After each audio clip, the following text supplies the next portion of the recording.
Pastor Bernard ditangkap atas tuduhan kegiatan subversif, harus membantu siapapun yang diancam akan dibunuh, terlepas dari agama orang itu. Pastor Bernard yang mendapat kecaman-kecaman bukannya takut, malah semakin membara dalam menyuarakan pandangannya. Halo teman-teman semua, welcome back to Rock Riwayat Orang Kudus edisi 5 November.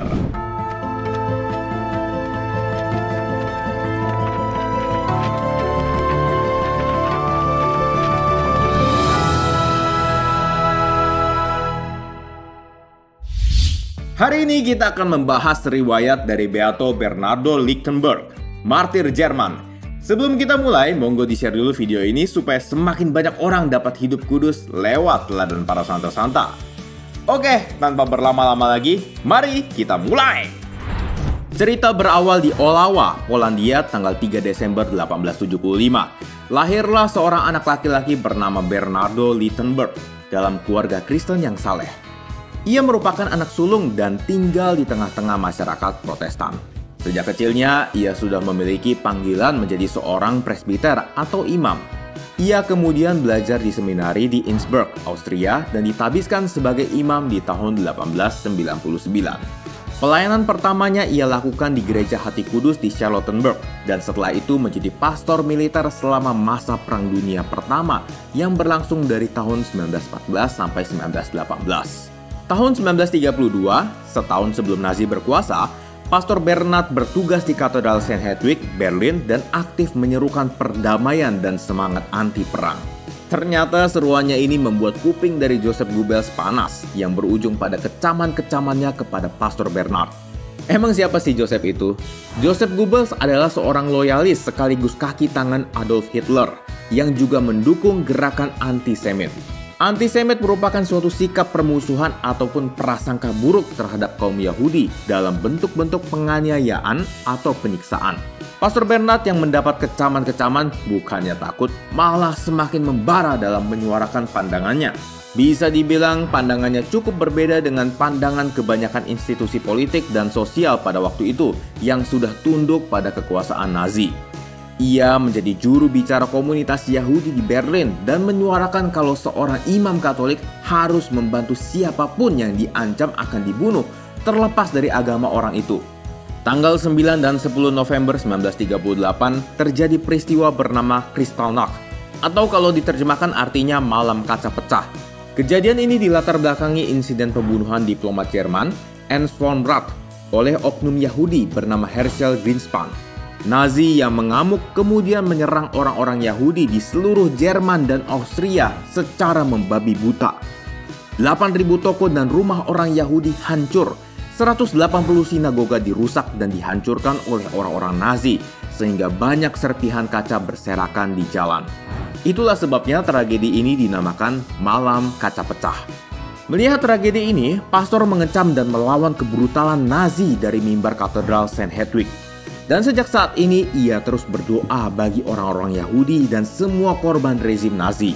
Di tahun 1939, Perang Dunia Kedua meletus dan Nazi Jerman adalah salah satu negara utama dalam blok poros. Di masa ini, Nazi semakin menggila guys dengan menangkap satu persatu orang Yahudi dan melemparkannya ke kamp-kamp konsentrasi. Bukan hanya itu, Nazi juga melakukan praktek eutanasia dan pembunuhan terhadap orang-orang cacat mental yang tidak bersalah.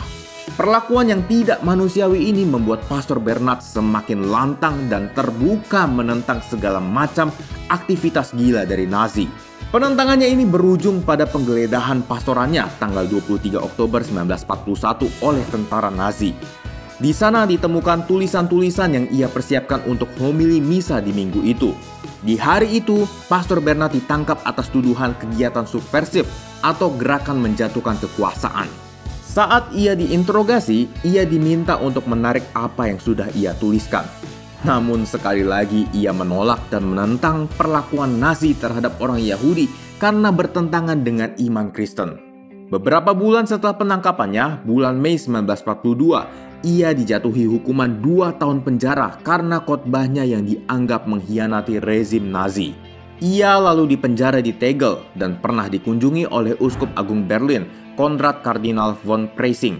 Di waktu yang bersamaan juga ia diberi tawaran bebas asal bersumpah bisa menahan diri dalam berkhotbah selama masa perang itu. Teman-teman sudah tahu dong apa jawabannya? Yap, ia kembali menolak tawaran menggelikan itu dan lebih memilih untuk menemani orang Yahudi dan Kristen dalam tahanannya. Entah berapa kali ia menolak dan menentang Nazi. Akhirnya ia dipindahkan ke kamp konsentrasi Dachau di umurnya yang ke-67. Dalam perjalanan, ia tidak mendapat suplai makanan yang cukup sehingga ia jatuh sakit dan meninggal kelaparan tanggal 5 November 1943. Pastor Bernard kemudian dibeatifikasi oleh Paus Yohanes Paulus II tanggal 23 Juni 1996 sebagai seorang martir Kristus.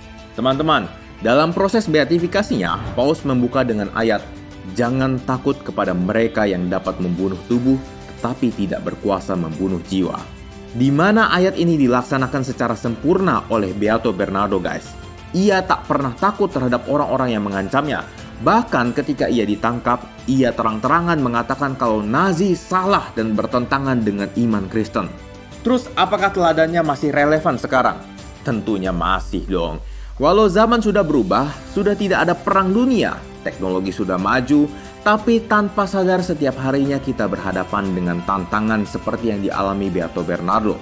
Contohnya, ketika kita dalam pergaulan, teman-teman kita mulai terjerumus ke dalam dosa perjudian ataupun dosa pergaulan bebas. Kita dihadapkan pada tantangan, apakah aku berani untuk bersuara menentang hal-hal itu? Atau justru aku diam saja karena takut nanti akan dijauhi, takut dapat masalah? Ayat tersebut jangan diartikan takut kepada para pembunuh ya. Mereka yang dapat membunuh tubuh, maksudnya adalah manusia. Ya, sesama kita, guys. Lewat ayat ini kita diajak supaya kita jangan takut terhadap manusia. Tapi bukan berarti kita minjem duit terus orangnya nagih-nagih sampai bawa debt collector. Lalu kita dapat ancaman, "Oh, kita gak perlu takut." Gak gitu ya guys, itu namanya kita yang salah. Maksudnya adalah selama kita melakukan kebenaran dalam Kristus, kita tidak perlu takut. Oke guys, begitulah kisah hidup dari Beato Bernardo Lichtenberg. Semoga bermanfaat ya. Terima kasih sudah menonton dan sampai jumpa di Rock edisi selanjutnya. Auf Wiedersehen!